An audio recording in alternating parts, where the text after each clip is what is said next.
नमस्कार दोस्तों। रीट के लिए साइंस की टेस्ट सीरीज चल रही थी जिसका अगला वीडियो है। देखिए आज की वीडियो का पहला प्रश्न, अमोनिया उत्पादन की हेबर विधि में उत्प्रेरक वर्धक के रूप में कार्य करता है। कौन करता है?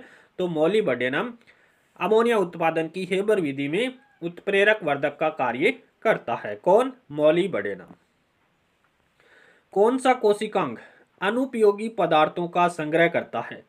तो अनुपयोगी पदार्थों का संग्रह रिक्तिका या रसदानी के द्वारा किया जाता है और अंग्रेजी में इसको वैक्यूल कहते हैं।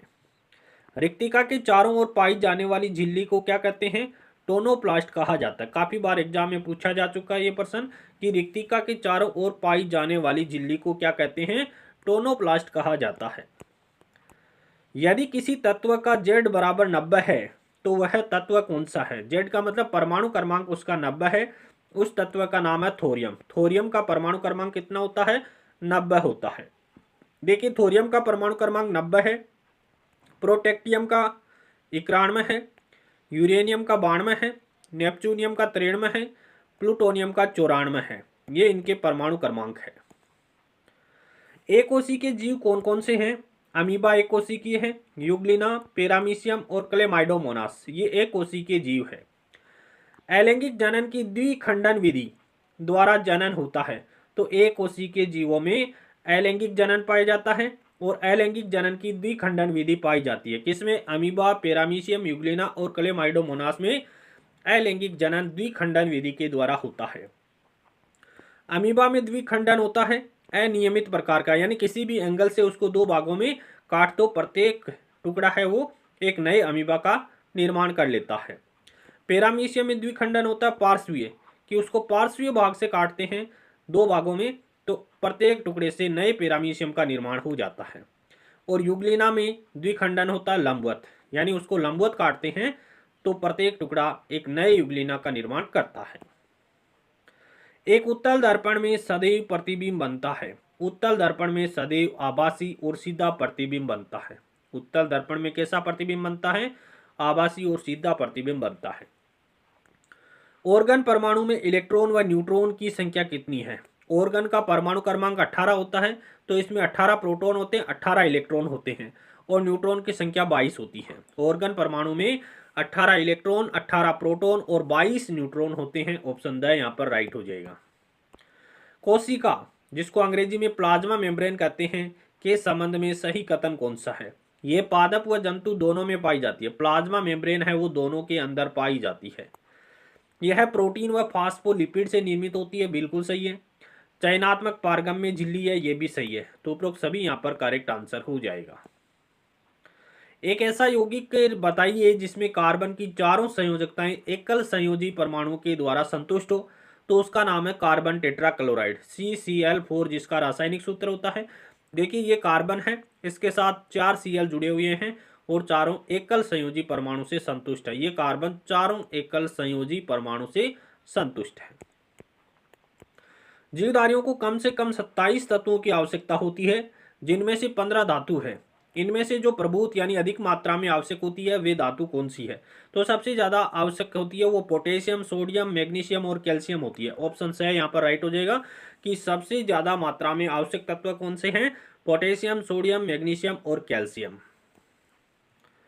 हीरे के संबंध में सही कथन कौन सा है? देखिए हीरे का गलनांक 3843 केल्विन होता है, बिल्कुल राइट है। हीरे का विशिष्ट घनत्व 3.51 ग्राम प्रति घन सेंटीमीटर होता है, ये भी राइट है। हीरे में कार्बन कार्बन बंध की लंबाई 1.54 एंगस्ट्रोम होती है, ये भी राइट है। तो उपरोक्त सभी कथन है वो यहाँ पर सही है। उदासीनीकरण अभिक्रिया किसको कहते हैं? देखिए जब अम्ल और क्षार की अभिक्रिया से लवण और जल बनता है, इस अभिक्रिया को क्या कहते हैं? उदासीनीकरण अभिक्रिया कहते हैं। HCl और NaOH, HCl अम्ल है, NaOH क्षार है। अम्ल और क्षार की अभिक्रिया करवाते हैं तो NaCl लवण का निर्माण होता है प्लस जल बनता है। इसे ही क्या कहते हैं? उदासीनीकरण अभिक्रिया कहा जाता है। कार्बन सिग्मा बंध के साथ साथ पाई बंध भी बनाता है, इसका कारण क्या है?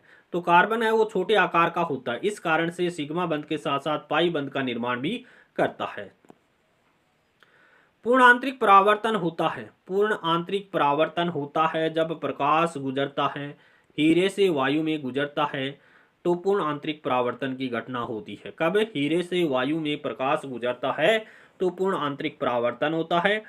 पूर्ण आंतरिक परावर्तन के लिए दो शर्तें होती है। पूर्ण आंतरिक परावर्तन के लिए कितने शर्तें आवश्यक है? दो शर्तें आवश्यक है। कौन कौन सी? प्रकाश है वो सघन माध्यम से विरल माध्यम में प्रवेश करना चाहिए। प्रकाश सघन माध्यम यानी कांच से वायु में प्रवेश करना चाहिए। आपतन कोण का मान है वो क्रांतिक कोण से अधिक होना चाहिए। आपतन कोण का मान क्रांतिक कोण से अधिक होना चाहिए, तब पूर्ण आंतरिक परावर्तन की घटना घटित होती है। देखिए ये यहाँ पर दर्पण है, ये क्या है? एक दर्पण है। और ये क्या है? अभिलंब है। जब आपतित प्रकाश की किरण, ये आपतन कोण है, कौन सा? ये वाला आपतन कोण है। और ये वाला कौन सा है?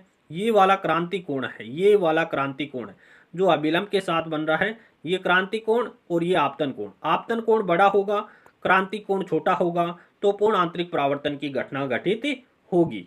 और ये यहाँ पर क्या है? वायु ले लीजिए, या वायु से, कांच से अगर वायु में आती है तो पूर्ण आंतरिक परावर्तन की घटना घटित होती है। मेंडल के अनुसार बीज का पीला रंग लक्षण है, तो बीज का पीला रंग, बीज का पीला रंग होगा वो प्रभावी लक्षण होगा। बीज का पीला रंग प्रभावी लक्षण है। और बीज का हरा रंग कैसा लक्षण है? अप्रभावी लक्षण है। निम्न में से सही कथन चुने।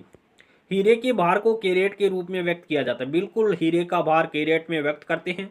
एक कैरेट में 200 मिलीग्राम वजन होता है। ये भी राइट है कि एक कैरेट बराबर 200 मिलीग्राम वजन होता है। तो ए और ब दोनों राइट है, तो ऑप्शन है यहाँ पर करेक्ट आंसर हो जाएगा। तारक काय, जिसको अंग्रेजी में सेंट्रोसोम कहते हैं, की खोज किसने की? तो बॉबरी ने की थी।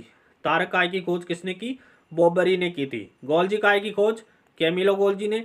और माइटोकॉन्ड्रिया की खोज अल्टमान ने। माइटोकॉन्ड्रिया नाम किसने दिया? बेंडा ने दिया था।